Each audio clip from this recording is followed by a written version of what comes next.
ভাত খেতে যখন ভালো লাগে না অথবা মাছ মাংস ভালো লাগে না, আমি এই শুটকিগুলো ভালো করে ধুয়ে নিয়েছি। এখন ভর্তা করব, অনেক দিন পর খাবো শুটকি ভর্তা দিয়ে 2 থালা ভাত এমনিতেই। ভালো করে ধুয়ে নিয়ে আমি দিয়ে দিলাম আর কয়েকটা শুকনো মরিচ তেল। ভালো করে লাল লাল করে ভাজবো, একটুখানি লবণ দিয়ে নিলাম। এরপরে পর্যাপ্ত পরিমাণে দিতে হবে এখানে পেঁয়াজ। পেঁয়াজের পরিমাণটা বেশি, কয়েক কোয়া দিয়ে দিছি আমি রসুন। এরপরে পেঁয়াজটাও একটু লাল লাল করে ভেজে নিব, সাথে রসুন।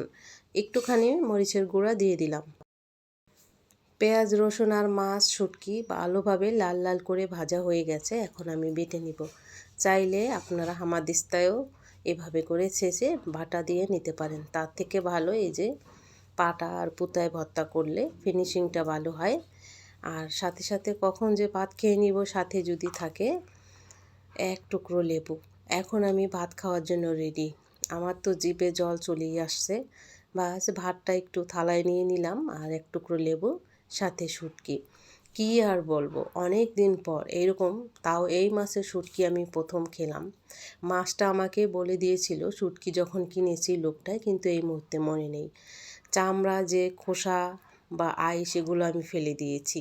এই জন্য মাছগুলো উপর থেকে আইস যাওয়ার পরে একটু কালা কালা দেখায়। এটা হচ্ছে আইস উঠে যাওয়ার পরে।